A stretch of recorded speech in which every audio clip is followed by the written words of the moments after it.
Assalamualaikum warahmatullahi wabarakatuh. Salam sejahtera untuk kita semua. Selamat berjumpa kembali dalam Ujar Unpam Mengajar. Perkenalkan, saya Reza Khairul Hadi, dosen program studi manajemen S1 Fakultas Ekonomi dan Bisnis Universitas Pamulang, yang akan menemani teman-teman dalam membahas dan mendalami mata kuliah Koperasi dan UKM dengan materi sisa hasil usaha. Materi yang akan dibahas kali ini adalah ada 4 sub. Di antaranya, yang pertama, menjelaskan pengertian sisa hasil usaha atau SHU, menguraikan menjelaskan rumus pembagian SHU, menjelaskan prinsip-prinsip pembagian SHU, dan menghitung pembagian SHU per anggota. Materi ini akan disajikan selama 30 menit ke depan, jadi jangan sampai terlewatkan. Tonton terus di Sasmita Jaya TV, berbagi untuk negeri.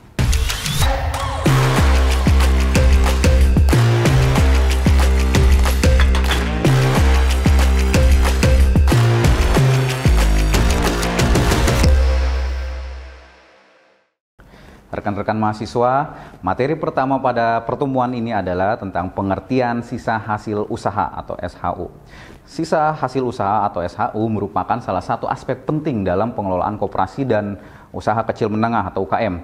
SHU adalah laba bersih yang diperoleh koperasi setelah dikurangi semua biaya operasional dan kewajiban lainnya.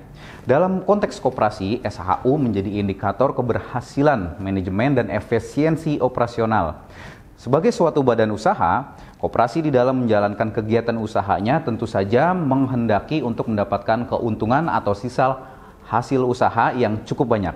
Oleh karena itu, sebaiknya SHU tersebut tidak dibagikan habis kepada anggota, melainkan disisihkan sebagian untuk cadangan koperasi yang selanjutnya bisa dipergunakan untuk menambah modal koperasi. Apabila modal koperasi bertambah besar, maka dengan sendirinya lingkup usaha koperasi menjadi besar pula.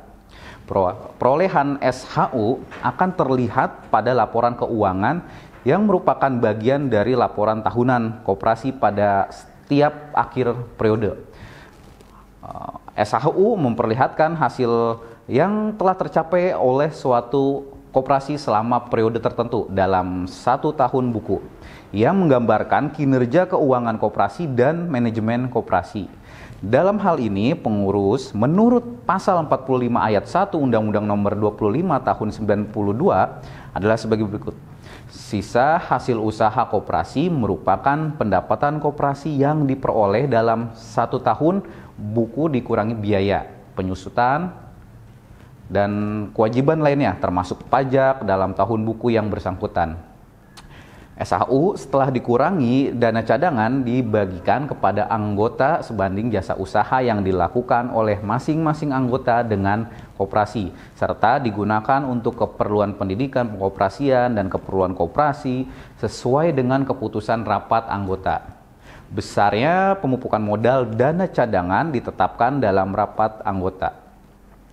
Penetapan besarnya pembagian kepada para anggota dan jenis serta jumlahnya ditetapkan oleh rapat anggota sesuai dengan ADART koperasi. Besarnya SHU yang diterima oleh setiap anggota akan berbeda tergantung besarnya partisipasi modal dan transaksi anggota terhadap pembentukan pendapatan koperasi. Semakin besar transaksi usaha dan modal anggota dengan koperasinya, maka semakin besar SHU yang akan diterima. Menurut ketentuan Undang-Undang Nomor 25 Tahun 1992 Pasal 45, SHU koperasi digunakan untuk dana cadangan, jasa untuk anggota, dana pendidikan, keperluan lain. Mari kita bahas satu persatu. Pertama, dana cadangan. Dana cadangan yang disisihkan dari SHU merupakan salah satu sumber pemupukan modal sendiri yang penting. Apabila anggaran dasar tidak menentukan lainnya, persentase penyisihan dana cadangan ditentukan oleh rapat anggota sesuai dengan situasi dan kondisi koperasi pada waktu lain. Misalnya untuk memperkuat modal koperasi pada tahun-tahun pertama, rapat anggota dapat memutuskan 30 dari SHU dijadikan dana cadangan. Setelah jumlah modal sendiri memadai, penyisihan dana cadangan disesuaikan dengan keperluan koperasi dan kepentingan anggota. Jasa untuk anggota berikutnya. Jasa anggota mengandung dua unsur, yaitu yang pertama partisipasi anggota dalam kegiatan. Pada dasarnya transaksi usaha dengan bukan anggota tidak termasuk dalam pengertian partisipasi anggota dalam kegiatan usaha. Namun karena transaksi usaha bukan anggota menggunakan modal yang dihimpun dari anggota, maka sewajarnya apabila sebagian dari sisa hasil yang diperoleh dibagikan kepada anggota yang seimbang dengan partisipasinya dalam permodalan. Berikutnya partisipasi dalam pembentukan modal. Simpanan anggota di luar simpanan pokok dan simpanan wajib misalnya. Simpanan sukarela tidak masuk dalam pengertian modal sendiri. Apabila simpanan sukarela belum diberikan imbalan jasa bunga, maka simpanan sukarela tersebut dapat diperhitungkan sebagai partisipasi anggota dalam pembentukan modal. Selanjutnya dana pendidikan. Pendidikan perkoperasian merupakan salah satu prinsip koperasi untuk meningkatkan mutu sumber daya manusia, baik di kalangan anggota maupun pengurus atau pengawas. Untuk itu, di samping biaya yang disediakan dalam anggaran belanja, perlu dibentuk dana pendidikan yang disisihkan dari SHU. Selanjutnya, keperluan lain. Keperluan lain yang penting untuk diperhatikan dan diatasi dengan SHU. Di antaranya, yang pertama ada insentif bagi pengurus atau pengawas, insentif bagi karyawan, lalu dana bantuan sosial. Materi kedua yaitu rumus pembagian SHU. Pernyataan Standar Akuntansi Keuangan PSAK nomor 27 menyebutkan bahwa perhitungan hasil usaha atau PHU adalah perhitungan hasil usaha yang menyajikan informasi mengenai pendapatan dan beban usaha dan beban pengkoperasian selama periode tertentu. Perhitungan hasil usaha menyajikan hasil akhir yang disebut sisa hasil usaha atau SHU. Sisa hasil usaha yang diperoleh mencakup hasil usaha dengan anggota dan laba atau rugi, kotor dengan non-anggota. Istilah perhitungan hasil usaha digunakan mengingat manfaat dari usaha koperasi tidak semata-mata diukur dari sisa hasil usaha atau laba, tapi lebih ditentukan pada manfaat bagi anggota. Menurut Undang-Undang Nomor 25 Tahun 1992 Pasal 5 Ayat 1 mengatakan bahwa pembagian SHU kepada anggota dilakukan tidak semata-mata berdasarkan modal yang dimiliki seseorang dalam koperasi, tetapi juga berdasarkan perimbangan jasa usaha anggota terhadap koperasi. Ketentuan ini merupakan perwujudan kekeluargaan dan keadilan. Di dalam ADART, koperasi telah ditentukan pembagian SHU sebagai berikut.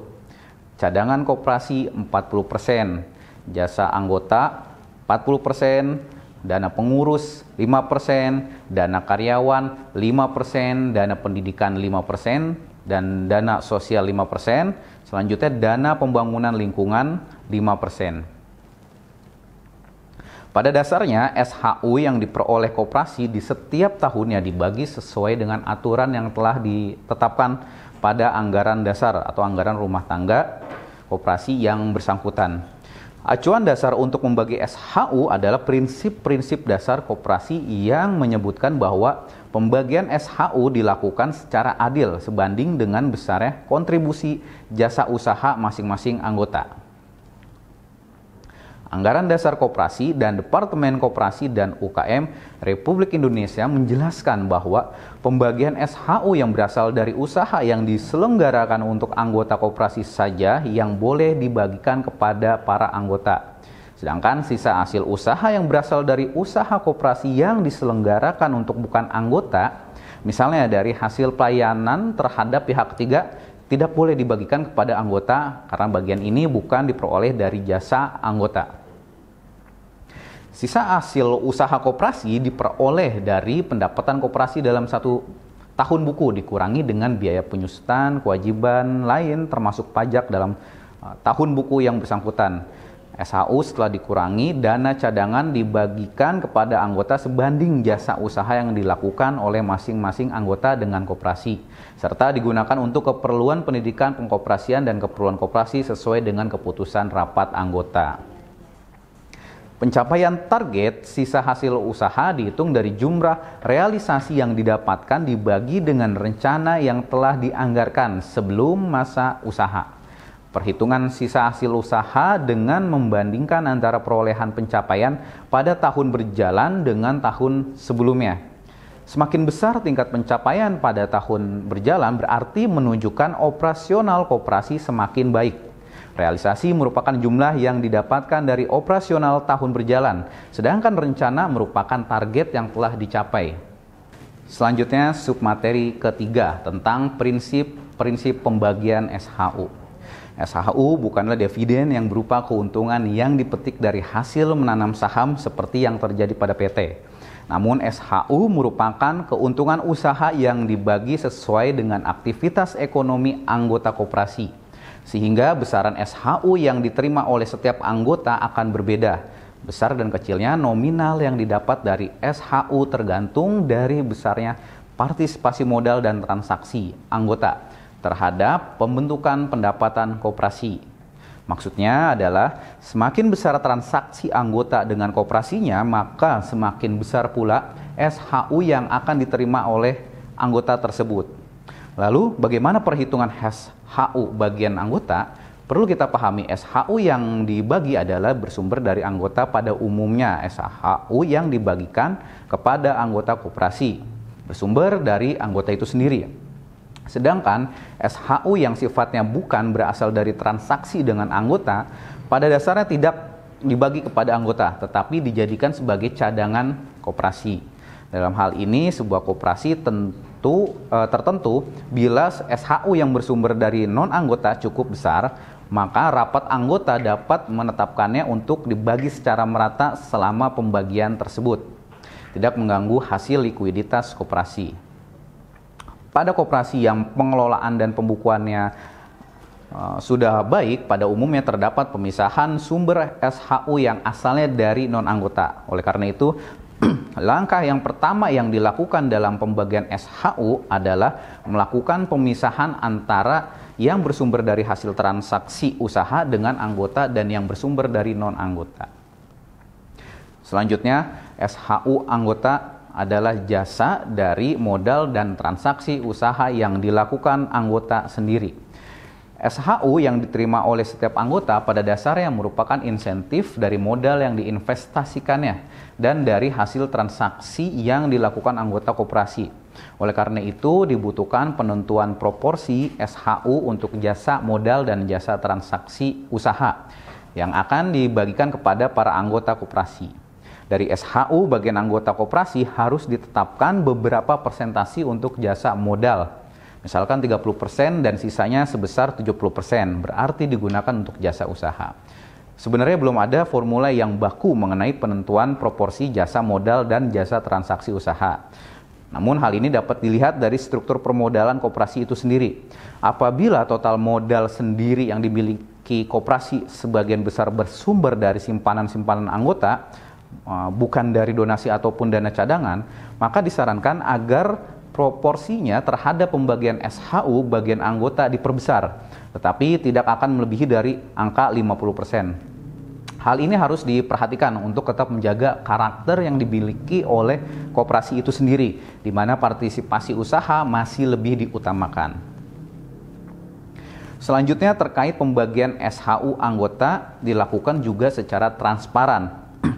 Proses perhitungan SHU per anggota dan jumlah SHU yang dibagi kepada anggota harus diumumkan secara transparan dan terbuka, sehingga setiap anggota dapat dengan mudah menghitung secara kuantitatif berapa besaran partisipasinya kepada koperasi. Prinsip ini pada dasarnya juga merupakan salah satu proses pendidikan bagi anggota koperasi dalam membangun suatu kebersamaan, kepemilikan terhadap suatu badan usaha, dan pendidikan dalam proses demokrasi. Selain itu juga untuk mencegah kecurigaan yang dapat timbul antar sesama anggota koperasi.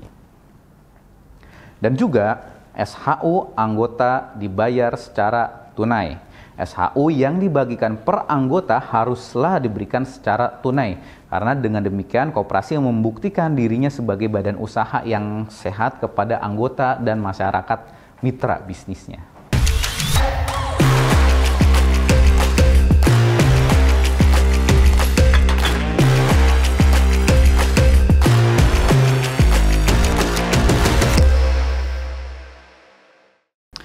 Selanjutnya, sisa hasil usaha merupakan salah satu aspek penting dalam pengelolaan koperasi dan usaha kecil dan menengah atau UKM.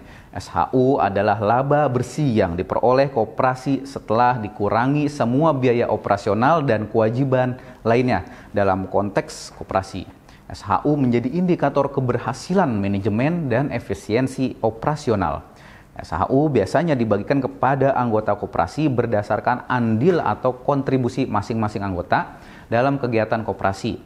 Pembagian ini tidak hanya memberikan insentif kepada anggota, tetapi juga mendorong partisipasi aktif dalam pengelolaan koperasi. Dengan demikian, anggota merasa lebih terlibat dan memiliki rasa kepemilikan terhadap koperasi. Alhamdulillah, materi pada pertemuan ini telah kita pelajari bersama-sama. Semoga materi ini dapat bermanfaat bagi kita semua. Terima kasih bagi semua yang sudah mengikuti materi hari ini. Kurang lebihnya saya mohon maaf.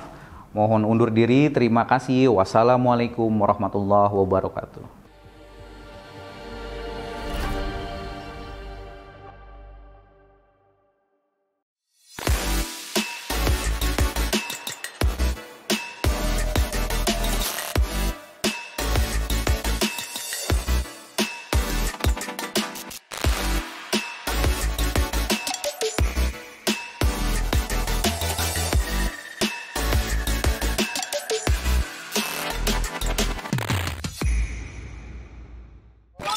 Bismillahirrahmanirrahim. Assalamualaikum warahmatullahi wabarakatuh. Perkenalkan, sebelumnya saya Endang Hidayat, Dekan Fakultas Ekonomi Bisnis Universitas Pamulang. Saya ingin ucapkan selamat kepada adik-adik telah bergabung dengan kami di Universitas Pamulang di program-program studi di bawah naungan Fakultas Ekonomi Bisnis. Perlu diketahui adik-adik sekalian bahwa di Fakultas Ekonomi Bisnis saat ini ada 5 program studi, yaitu pertama program studi manajemen program sarjana, di mana jumlah mahasiswanya saat ini lebih dari 28.000 mahasiswa dengan jumlah dosen lebih dari 600 dosen. Kemudian yang kedua ada program studi akuntansi program sarjana dengan jumlah mahasiswa lebih dari 9.000 mahasiswa dan jumlah dosen kurang lebih sebanyak 275 dosen. Selanjutnya ada juga akuntansi perpajakan sarjana terapan, ada juga administrasi perkantoran, dan yang terakhir adalah diploma 3 akuntansi. Jadi sekali lagi kami ucapkan selamat bergabung dengan prodi-prodi tersebut, dan insya Allah semakin banyak teman semakin semangat untuk menggali keilmuan. Kami ingin sampaikan juga bahwa keberadaan Fakultas Ekonomi Bisnis lahir semenjak Unpam berdiri kira dalam tempo 20 tahun yang lalu, tahun 2001. Dan saat ini banyak raihan prestasi yang dicapai oleh mahasiswa-mahasiswa kita di Fakultas Ekonomi Bisnis. Dan karena itu kami berharap adik-adik nanti ke depan tidak hanya sekedar mencari pekerjaan ataupun job seeker, tetapi kami berharap sesuai dengan visi Fakultas Ekonomi Bisnis, yaitu bisa melahirkan entrepreneur yang mumpuni, maka harus menjadi job creator. Kami berharap demikian. Oleh karena itu kami berpesan kepada adik-adik, maka nanti ke depan adik-adik pertama harus bisa menjaga fakultasnya masing-masing, prodinya masing-masing, dan tentu dalam ruang lingkup yang luas Universitas Pamulang. Adik-adik nanti kuliah di 2 tempat, di kampus pusat dan di kampus 2 Victor. Itu adik-adik sekalian. Yang kedua kami pesan, jaga harkat martabat dari alma mater adik-adik sekalian. Insya Allah pada saatnya adik-adik akan menjadi penerus bangsa ini, menjadi pemimpin bangsa ini. Sekali lagi selamat kepada adik-adik dan juga sampaikan selamat kepada kedua orang tua adik-adik sekalian. Mudah-mudahan Allah Subhanahu Wa Taala meridhoi langkah adik-adik bergabung dengan kami. Terima kasih. Wallahu a'lam. Assalamualaikum warahmatullahi wabarakatuh. Selamat pagi dan salam sejahtera untuk kita semuanya. Yang kami banggakan para mahasiswa baru Universitas Pamulang tahun akademik 2023-2024. Kami ucapkan selamat datang dan selamat bergabung di Universitas Pamulang. Dan saya pastikan bahwa ini adalah pilihan yang tepat untuk Anda semuanya, Kenapa? Karena Universitas Pamulang selalu berupaya mengedepankan kualitas pendidikan dengan menyediakan fasilitas yang lengkap dan memberikan biaya terjangkau pada seluruh lapisan masyarakat, serta didukung oleh dosen yang berkualitas, baik lulusan dalam negeri maupun luar negeri, dan juga didukung oleh tenaga kependidikan yang akan selalu setia melayani Anda ketika Anda menjadi mahasiswa Universitas Pamulang. Selanjutnya, kami ingin menyampaikan visi dan misi program studi manajemen. Visi merupakan tujuan jangka panjang yang hendak dicapai oleh program studi manajemen yang ditetapkan dengan visi, yaitu menjadi program studi yang unggul dalam bidang manajemen dan bisnis untuk menghasilkan lulusan yang profesional, memiliki jiwa wirausaha, dan adaptif terhadap perkembangan teknologi yang berlandaskan nilai-nilai humanis dan religius. Selanjutnya, untuk mencapai visi tersebut, program studi telah menetapkan langkah-langkah yang ditetapkan dengan misi. Yang pertama adalah menyelenggarakan pendidikan yang berkualitas di bidang manajemen, SDM, digital marketing, dan manajemen keuangan dengan semangat kewirausahaan yang adaptif terhadap perkembangan teknologi dan kepentingan dunia industri yang berlandaskan dengan nilai-nilai humanis dan religius. Yang kedua adalah melaksanakan penelitian yang unggul di bidang manajemen, sumber daya manusia, digital marketing, dan manajemen keuangan dengan berlandaskan nilai-nilai humanis dan religius. Yang ketiga adalah melaksanakan kegiatan pengabdian kepada masyarakat dalam meningkatkan kesejahteraan masyarakat dengan berlandaskan nilai-nilai humanis dan religius. Yang keempat, mengimplementasikan kerjasama dengan perguruan tinggi lain, institusi pemerintah, institusi swasta, dan dunia industri, baik di dalam negeri maupun di luar negeri.